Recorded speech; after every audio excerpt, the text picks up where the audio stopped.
नहीं होते हैं, वो आखिर में मर जाते हैं। तो कौन ये निश्चित करेगा कि ऑर्गेनिजम्स प्रकृति में हमेशा मौजूद हों?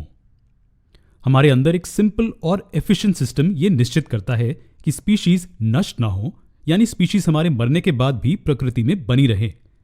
मैं हमारे रिप्रोडक्शन सिस्टम की बात कर रहा हूं। और न केवल सिर्फ हम में, बल्कि ये सिस्टम सभी जानवरों, पौधों और लोअर यूनिसेल्युलर ऑर्गेनिजम्स में भी बहुत जरूरी है। ये स्पीशीज का बना रहना निश्चित करता है। तो हम कहां से शुरू करें? हमें सबसे पहले रिप्रोडक्शन के प्रोसेस को समझना होगा। हमारे लिए ये जानना जरूरी है कि रिप्रोडक्शन का ये प्रोसेस वास्तव में कैसे काम करता है। तो चलिए इस वीडियो में रिप्रोडक्शन के इस प्रोसेस को समझते हैं। हम आसान शब्दों में इस प्रोसेस को कैसे डिफाइन करेंगे? चलिए हम इस शब्द को ही दो हिस्सों में बांट देते हैं। री शब्द का अर्थ अगेन यानी कि फिर से है, और प्रोडक्शन का मतलब है मेकिंग यानी कि बनाना। तो क्या हम इस प्रोसेस को फिर से कुछ बनाने के रूप में डिफाइन कर सकते हैं? पूरी तरह से। और यहां पर क्या बनाया जा रहा है? बेशक ऑर्गेनिजम्स। अब आप कह सकते हैं कि एक नए पैदा हुए बच्चे माता पिता की तरह बिल्कुल नहीं होते, तो हम अगेन कैसे कह सकते हैं? खैर, ये वही ऑर्गेनिजम्स नहीं है, लेकिन ये वही स्पीशीज है। आम का पेड़ आम के पेड़ को जन्म देता है, जबकि एक बिल्ली बिल्ली के बच्चे को जन्म देती है। तो रिप्रोडक्शन का मतलब क्या है? हर बार एक ही स्पीशीज का जन्म। तो अब अगला सवाल जो हमारे दिमाग में आ रहा है वो ये है कि क्या सभी ऑर्गेनिजम्स एक ही तरीके से रिप्रोड्यूस करेंगे? क्या यूनिसेल्युलर बैक्टीरिया और विशाल व्हेल एक ही तरीके से रिप्रोड्यूस करेंगे? निश्चित रूप से नहीं। अगर सभी ऑर्गेनिजम्स के शरीर का स्ट्रक्चर और अन्य लाइफ प्रोसेस में कई अंतर हैं, तो रिप्रोड्यूस करने का पैटर्न एक जैसा कैसे हो सकता है? इससे हम दो तरह के रिप्रोड्यूस करने के पैटर्न मिलते हैं। पहला प्रकार यूनिसेल्युलर ऑर्गेनिजम्स द्वारा किया जाता है। अब क्योंकि ये सिर्फ एक सिंगल सेल है जो सभी एक्टिविटीज को पूरा करता है, तो जाहिर है कि रिप्रोड्यूस भी उसी छोटे क्रीचर द्वारा किया जाएगा। तो ये एक तरह से एसेक्सुअल रिप्रोडक्शन है। इस प्रकार में शरीर के अंदर सेक्स सेल्स या गैमीट्स नामक कोई भी स्पेशल सेल्स प्रोड्यूस नहीं किए जाएंगे।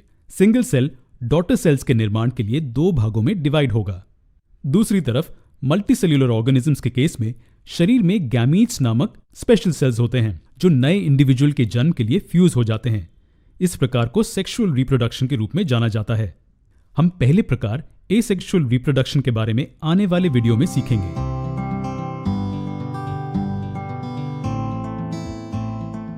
Asexual reproduction. पिछले वीडियो में हमने रिप्रोडक्शन के कॉन्सेप्ट को देखा। उसमें हमने रिप्रोडक्शन के दो मेजर प्रकार भी देखे, और वे क्या थे? जी हां, एसेक्सुअल रिप्रोडक्शन और सेक्सुअल रिप्रोडक्शन। इस वीडियो में हम एसेक्सुअल रिप्रोडक्शन के बारे में जानेंगे, और ये इसके दो प्रमुख टाइप्स और एग्जाम्पल्स को स्टडी करके किया जाएगा। एक सेकंड रुकिए, क्या मैंने यहां टाइप्स ऑफ एसेक्सुअल रिप्रोडक्शन कहा? जी हां, ऐसे कई तरीके हैं जिनसे यूनिसेल्युलर ऑर्गेनिजम्स अपनी कॉपीज बनाते हैं। लेकिन इससे पहले, क्या आपको लगता है कि रिप्रोड्यूस करने के लिए हमें एक स्पेशल बॉडी स्ट्रक्चर की जरूरत है? एक्चुअली हां, लेकिन अमीबा जैसे ऑर्गेनिजम्स का क्या? उनके पास रिप्रोड्यूस करने के लिए स्पेशल ऑर्गन नहीं होते। वो कैसे रिप्रोड्यूस करते हैं और मल्टीप्लाई होते हैं? जवाब बहुत आसान है। वो बाइनरी फिशन के मेथड का उपयोग करते हैं। बाइनरी शब्द बाय शब्द से आया है, जिसका मतलब है टू, और फिशन का अर्थ है डिवाइड करना। अमीबा का शरीर दो भागों में स्प्लिट हो जाता है और दो नए सेल्स बनाता है। चलिए देखें कि यह वास्तव में कैसे होता है। अमीबा के न्यूक्लियस में ऑर्गेनिज्म के क्रोमोसोम्स होते हैं। न्यूक्लियस में डीएनए रेप्लिकेट होता है और वैसे ही क्रोमोसोम्स का एक और सेट बनाता है। एक बार जब यह हो जाता है तो वो सेल के दोनों कोनों पर धकेल दिए जाते हैं और उसी समय पर सेल बढ़ते हैं और फैलते हैं। आपको क्या लगता है कि आगे क्या होगा? सेल की प्लाज्मा मेम्ब्रेन सिकुड़ने लगती है और ये अंदर की तरफ जाने लगती है। इस प्रोसेस को साइटोकाइनेसिस कहते हैं।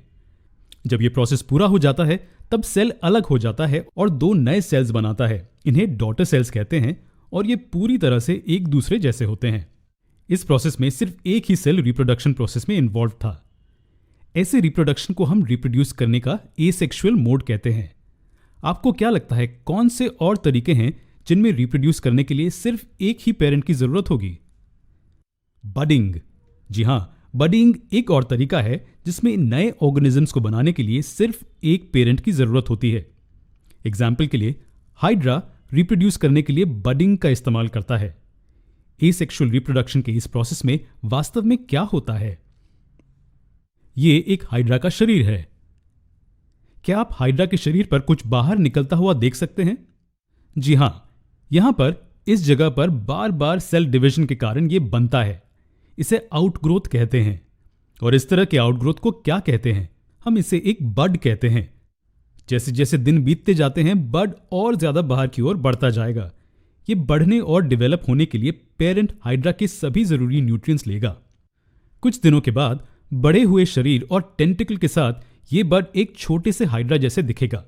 नया हाइड्रा बनने के बाद क्या होगा? एक बार जब बेबी हाइड्रा पूरी तरह से बन जाएगा, वो पेरेंट हाइड्रा से छूटकर अपनी एक इंडिपेंडेंट जिंदगी जीने लगेगा। इस प्रोसेस को बडिंग कहते हैं, जहां पर ऑर्गेनिजम्स पेरेंट बॉडी की एक बड से पूरी तरह से नए ऑर्गेनिज्म में डेवलप होते हैं। हालांकि जब तक वो पूरी तरह से फॉर्म नहीं होते हैं, ऑर्गेनिज्म पेरेंट बॉडी से अलग नहीं हो सकते हैं और न्यूट्रिशन के लिए पेरेंट पर निर्भर होते हैं। किसी भी केस में अगर बड पूरी तरह फॉर्म होने से पहले पेरेंट से अलग हो जाता है तो ऑर्गेनिज्म जीवित नहीं रहेगा। खैर, ये एक ब्रीफ एक्सप्लेनेशन था दो प्रमुख प्रकार के एसेक्सुअल रिप्रोडक्शन के बारे में, जो लोअर यूनिसेल्युलर ऑर्गेनिज्म को डिवाइड करने और उनकी गिनती बढ़ाने में मदद करता है। आने वाले वीडियो में हम अगले प्रकार का रिप्रोडक्शन यानी कि सेक्सुअल रिप्रोडक्शन के बारे में बात करेंगे। से देखें तो हर बच्चे में उसके माता पिता के कुछ कैरेक्टर्स होते हैं। जी हां, मां और बाप दोनों के कैरेक्टर्स। क्या आपने कभी सोचा है कि ऐसा क्यों होता है? हमें बच्चों में रैंडम कैरेक्टर्स कैसे दिखते हैं जो एक ही माता पिता से आते हैं? सरल भाषा में हम कह सकते हैं कि ऑर्गेनिजम्स में सेक्सुअल रिप्रोडक्शन के कारण ऐसा होता है। जी हां, इसका लॉजिक हमें जेनेटिक्स से मिल सकता है, लेकिन हम उसके डिटेल में नहीं जाएंगे। हम खुद को इसके लिए जिम्मेदार प्रमुख प्रोसेस तक ही सीमित रखेंगे। अब आप सोचते होंगे कि ऑर्गेनिजम्स में होने वाले बदलावों के लिए सेक्सुअल रिप्रोडक्शन कैसे जिम्मेदार हो सकता है। इसके लिए हमें एक बार फिर से सेक्सुअल रिप्रोडक्शन की डेफिनेशन देखना होगा। क्या आपको याद है वो क्या थी? चलिए मुझे आपकी मदद करने दीजिए। सेक्सुअल रिप्रोडक्शन का ऐसा प्रकार है जिसमें नए व्यक्ति को जन्म देने के लिए गैमीट्स का फ्यूजन होता है। अब यहां पर फ्यूजन ऑफ गैमीट्स शब्द हमारे सवाल का जवाब है। ऐसा क्यों? ऐसा इसलिए है क्योंकि अगर हम कहें कि जाइगोट गैमीट्स की फ्यूजन से बनता है तो इसका मतलब है कि नए जन्मे व्यक्ति में कैरेक्टर्स का मिश्रण होगा। इसलिए सेक्सुअल रिप्रोडक्शन को समझने के लिए हमें पहले गैमीट्स को समझने की जरूरत होगी। गैमीट सेक्स सेल्स होते हैं और पुरुषों और महिलाओं दोनों में अलग अलग होते हैं। क्या आप जानते हैं कि उन्हें क्या कहते हैं? जी हां, ये शब्द हम देख चुके हैं। मेल गैमीट को स्पर्म कहते हैं, जबकि फीमेल गैमीट को ओवम कहते हैं। उनको पढ़ने के लिए हमें सबसे पहले रिप्रोडक्टिव सिस्टम पर एक नजर डालने की जरूरत है। इससे हमें यह पता चलेगा कि गैमीट्स कैसे बनते हैं और यह हमें फर्टिलाइजेशन प्रोसेस को बेहतर ढंग से समझने में मदद करेगा। तो इस वीडियो में हम मेल रिप्रोडक्टिव सिस्टम के बारे में जानेंगे। शुरू करने के लिए हम उस जगह को देखते हैं जहां पर स्पर्म्स बनते हैं। इन ओवल शेप के स्ट्रक्चर्स जो दोनों तरफ हैं, हम उनकी बात कर रहे हैं। इस एक स्ट्रक्चर को टेस्टिस कहते हैं और दोनों के पैर को टेस्टीज कहते हैं, या केवल एक पेयर ऑफ टेस्टिकल्स। अब ये सिस्टम का एक जरूरी हिस्सा है और इनकी रक्षा करने की जरूरत है, तो इसलिए इन पर स्किन का एक कवर होता है जो बैग की तरह एक स्ट्रक्चर बनाता है। और क्या हमारे पास इसका कोई नाम है? जी हां, बैग जैसे स्ट्रक्चर को स्क्रोटम कहते हैं। इसलिए स्क्रोटम एक पाउच है जिसमें टेस्टिस होते हैं। अब बने हुए स्पर्म्स को फीमेल शरीर तक पहुंचने के लिए ट्रैवल करना होगा, तो कौन ये निश्चित करेगा कि स्पर्म्स टेस्टिस के बाहर जाएं? ये जिम्मेदारी इन कॉइल्स द्वारा ली जाती है जिन्हें हम यहां देख सकते हैं। इसे एपिडिडिमस कहते हैं और इस जोड़ी को एपिडिडिमाइड्स कहते हैं। फिर मास स्पर्म्स को इस सिंगल कनेक्टिंग लंबी कॉइल तक ले जाता है। इसे वास डेफरेंस कहते हैं। वास डेफरेंस इसे और आगे कहां ले जाएगा? सीधे शरीर के बाहर? जी नहीं, वो इसे इजैकुलेटरी डक्ट्स नामक एक चीज तक ले जाएंगे। लेकिन इजैकुलेटरी डक्ट कहां जाता है? ये एक ऐसे डेस्टिनेशन की ओर जाता है जहां पर स्पर्म्स एक पौष्टिक फ्लूइड के साथ मिल जाते हैं। एक सेकेंड रुकिए, हम किस तरह के फ्लूइड की बात कर रहे हैं और यहां इसकी जरूरत क्यों है? बेसिकली स्पर्म्स को जिंदा रहने के लिए पोषण की जरूरत होती है। इसके अलावा उन्हें अपने रास्ते में आने वाले एसिडिक कंडीशन से बचने की भी जरूरत होती है। इसलिए अलग अलग ग्लैंड कुछ जरूरी सीक्रीशंस को सिक्रीट करके ये काम करते हैं। पहला वाला है सेमिनेफरस ट्यूब्यूल्स। ये एक फ्लूइड को सिक्रीट करता है जो स्पर्म्स को पोषण देने में मदद करता है। क्या आप इस बल्ब जैसी स्ट्रक्चर को देख सकते हैं? ये प्रोस्टेट ग्लैंड है जो प्रोस्टेट फ्लूइड को सिक्रीट करने में मदद करता है। अब स्पर्म्स फ्लूइड में तैरते हुए यूरेथ्रा तक पहुंच जाते हैं, जहां से उन्हें शरीर के बाहर रिलीज किया जा सकता है। जरा रुकिए, सभी सिक्रीशन अभी तक कंप्लीट नहीं हुए हैं। ये मटर के शेप में पाए जाने वाले ग्लैंड एक और जरूरी सिक्रीशन करते हैं। इसे कूपर्स ग्लैंड या फिर बल्बो यूरेथ्रल ग्लैंड कहते हैं। अब इस सिक्रीशन के साथ सीमन कंप्लीट है। सीमन बस स्पर्म्स को ले जाने वाला फ्लूइड है। इसे यूरेथ्रा द्वारा ले जाया जाता है जो पीनिस में होता है। अब ये स्पर्म्स फीमेल रिप्रोडक्टिव सिस्टम तक पहुंचेंगे और सभी स्पर्म्स में से केवल एक ही ओवम को फर्टिलाइज कर पाएगा। लेकिन एक बात बताइए, इस सिंगल स्पर्म के स्ट्रक्चर को देखते हुए क्या आप अंदाजा लगा सकते हैं कि ये एक यूनिसेल्यूलर स्ट्रक्चर है या फिर एक मल्टीसेल्यूलर स्ट्रक्चर है? ये एक सिंगल सेल है। हालांकि ये सिंगल सेल का स्ट्रक्चर नहीं लगता है, लेकिन स्पर्म निश्चित रूप से यूनिसेल्यूलर है। इसके हेड रीजन में न्यूक्लियस होता है। उसके बाद इस मिडिल पार्ट में माइटोकॉन्ड्रिया है जो तैरने के लिए एनर्जी देता है। लेकिन फिर फिजिकल रूप से तैरने में कौन मदद करेगा? ये इस टेल रीजन का काम है। टेल तैरने की एक्टिविटी में मदद करती है। अब हम मेल रिप्रोडक्टिव सिस्टम के बेसिक्स को समझ चुके हैं। मुझे इस प्रोसेस को जल्दी से वापस दोहराने दें। स्पर्म्स टेस्टिस द्वारा प्रोड्यूस होते हैं। एपिडिडिमिस नामक कॉइल का मास स्पर्म्स को वास्ट डिफरेंस में ले जाता है, जो एक लंबा कॉइल होता है। वहां से ये इजैक्युलेटरी डक्ट तक जाता है, जहां ये पौष्टिक फ्लूइड्स के साथ मिल जाता है। वहां से ये यूरेथ्रा तक पहुंच जाता है और कूपर ग्लैंड से सिक्रीशन के बाद सीमन पूरी तरह से बन जाता है। तो हम फर्टिलाइजेशन की प्रोसेस से पहले क्या सीखेंगे? बेशक फीमेल रिप्रोडक्टिव सिस्टम। इसके बारे में अधिक जानने के लिए हमारा अगला वीडियो देखें। फर्टिलाइजेशन की प्रोसेस को शुरू करने से पहले हमें उस जगह को समझने की जरूरत है जहां पर यह प्रोसेस होता है। जी हां, मैं फीमेल रिप्रोडक्टिव सिस्टम की बात कर रहा हूं। ओवम प्रोडक्शन की जगह, फर्टिलाइजेशन और यूट्रस, ये सभी फीमेल रिप्रोडक्टिव सिस्टम का एक हिस्सा हैं। चलिए इस वीडियो में इस महत्वपूर्ण सिस्टम को देखें। क्या आपको याद है कि हमने मेल रिप्रोडक्टिव सिस्टम को पढ़ना कहां से शुरू किया था? जी हां, वो जगह जहां स्पर्म प्रोड्यूस होते थे। इसी तरह हम यहां भी उस जगह से सीखना शुरू करेंगे जहां पर एग सेल प्रोड्यूस होते हैं, यानी कि ओवम। तो शुरुआत इन ओवल स्ट्रक्चर्स से होती है जिन्हें ओवरीज कहते हैं। दोनों तरफ एक एक ओवरी। क्या आपने गौर किया, ये ओवरीज इन ट्यूब जैसे स्ट्रक्चर से जुड़े हैं, लेकिन वो डायरेक्टली उनसे जुड़े नहीं हैं। अगर हम ध्यान से इसे देखें तो हम पाते हैं कि उंगली की तरह दिखने वाले हिस्से जो दोनों को जोड़ते हैं, ये उंगली की तरह दिखने वाले हिस्से ओवम को पकड़ने के लिए बहुत जरूरी होते हैं जब वो ओवरीज से रिलीज होते हैं। लेकिन क्या उनका कोई साइंटिफिक नाम है? जी हां, उन उंगली की तरह दिखने वाले हिस्सों को फिम्ब्रियाई कहते हैं।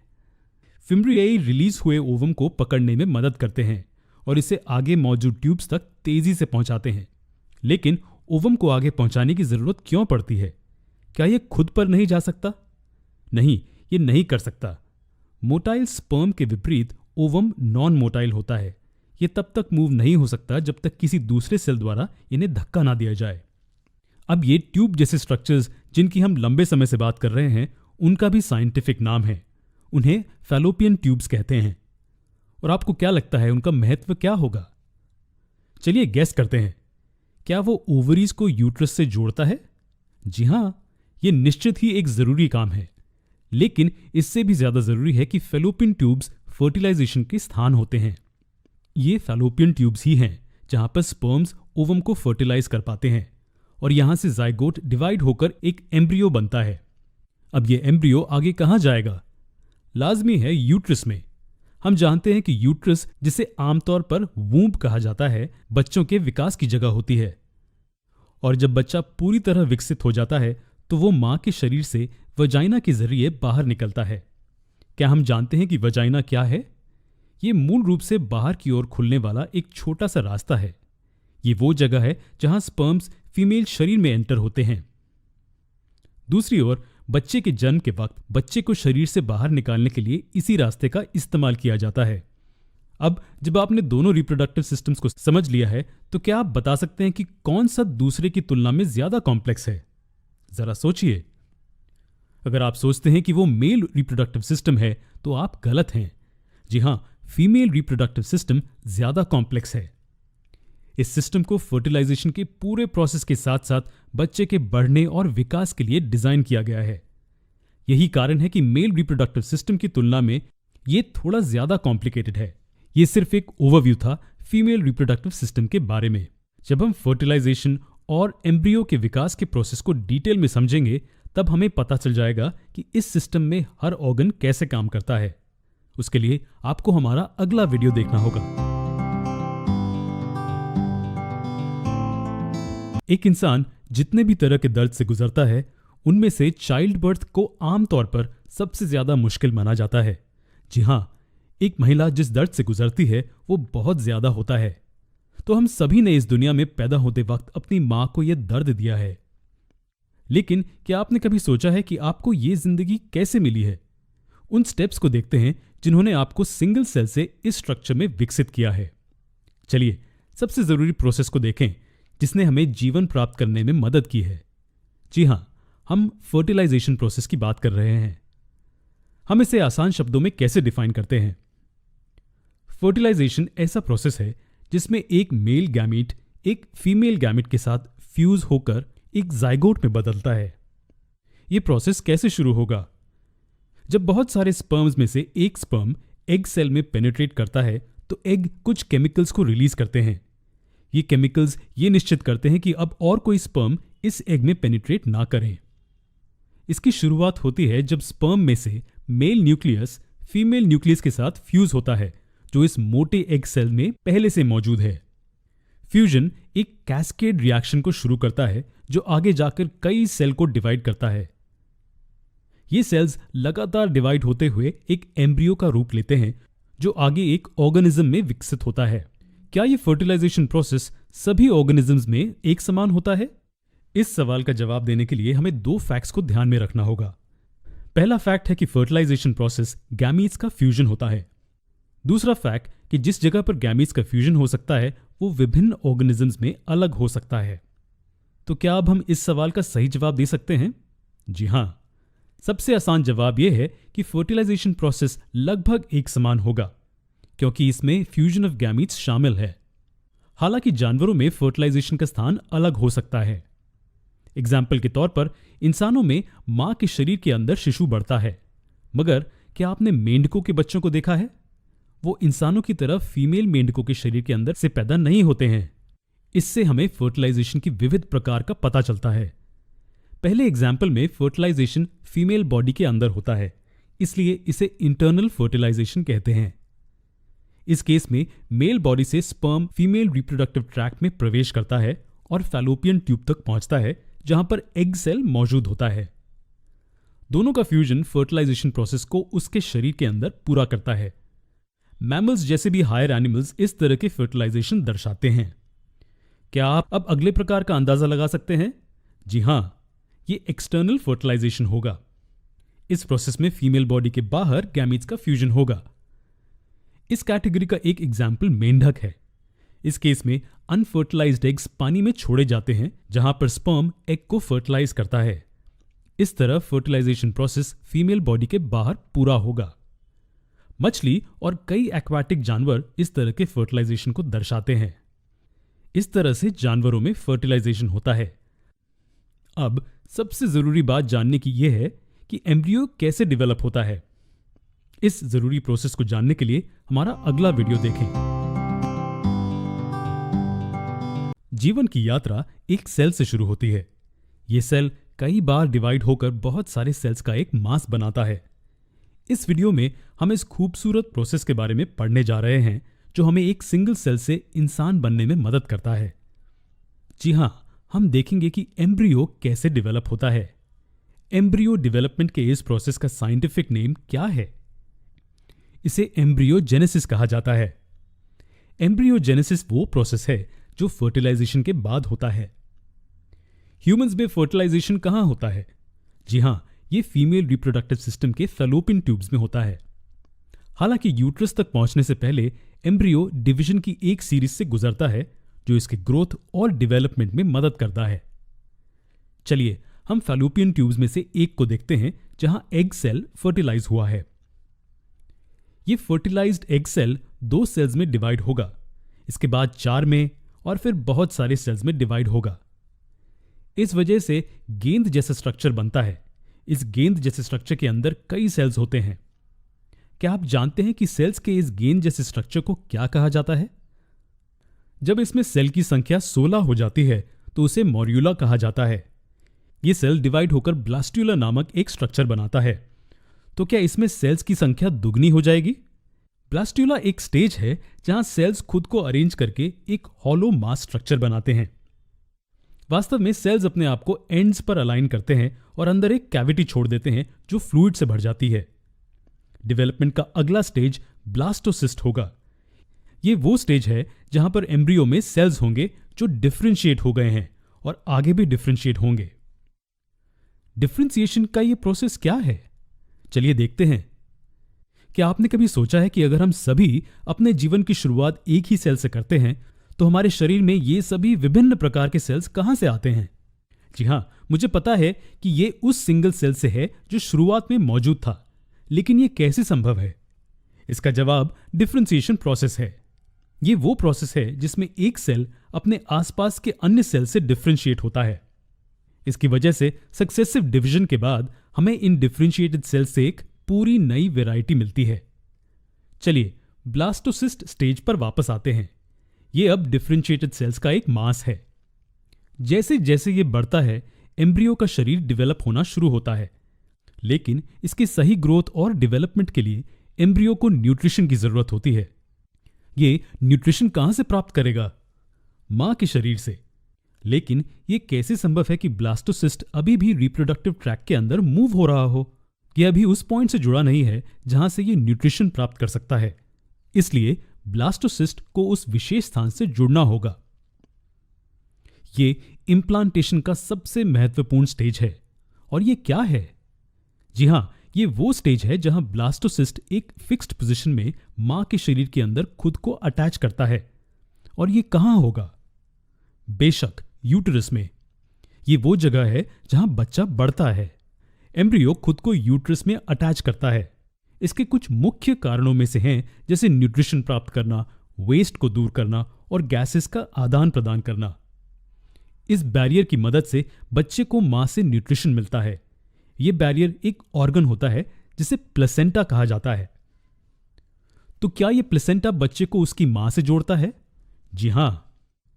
अब यह एम्ब्रियो एक बच्चे में बढ़ने के लिए बिल्कुल तैयार है। वो स्टेज जहां शिशु के शरीर में ऑर्गन्स डिवाइड होते हैं ताकि उन्हें पहचाना जा सके, इसे फीटल स्टेज कहा जाता है। एम्ब्रियो को अब एक फीटस कहा जा सकता है। आवश्यक समय लेकर एम्ब्रियो यूट्रस में बढ़ता है और पूरा बढ़ने के बाद बच्चा इस खूबसूरत दुनिया में आने के लिए बिल्कुल तैयार होता है। इस तरह से ज्यादातर जानवरों में एम्ब्रियोजेनेसिस होता है। जरा रुकिए, हमने देखा है कि मुर्गी अंडे देती है और मुर्गी के बच्चे इन अंडों से निकलते हैं। तो क्या वो अपनी मां के शरीर में नहीं बढ़ते हैं? जी हां, एम्ब्रियो का विकास 2 अलग अलग प्रकारों से होता है। इन प्रकारों को कैटेगराइज करने का पैरामीटर एम्ब्रियो के विकसित होने का स्थान होता है। तो इन 2 प्रकारों को कैसे कैटेगराइज करते हैं? पहला प्रकार हमने मनुष्यों के केस में देखा है। मां के शरीर के अंदर एम्ब्रियो बढ़ता है। इसके परिणाम से मां सीधे शिशु को जन्म देती है। इस प्रकार को विविपैरिटी कहा जाता है। और इन ऑर्गेनिजम्स को क्या कहा जाएगा? जी हां, उन्हें विविपैरिस ऑर्गेनिजम्स कहा जाएगा। दूसरी ओर मुर्गी ओविपैरिटी का एक एग्जाम्पल है और इसे दर्शाने वाले ऑर्गेनिजम्स को ओविपैरिस ऑर्गेनिज्म कहा जाता है। खैर, ये एम्ब्रियोजेनेसिस के प्रोसेस के बारे में था, जो है एम्ब्रियो का डेवलपमेंट। क्या आपको एक्सटर्नल फर्टिलाइजेशन याद है? जी हां, फर्टिलाइजेशन प्रोसेस जो फीमेल बॉडी से बाहर होता है। मेंढकों में फर्टिलाइजेशन इसका एग्जाम्पल है। हालांकि हम अभी भी उस प्रोसेस को नहीं जानते हैं जिसके द्वारा छोटे एम्ब्रियो व्यक्तिगत मेंढकों में विकसित होते हैं। इस दिलचस्प प्रोसेस को समझने के लिए आपको हमारा अगला वीडियो देखना होगा।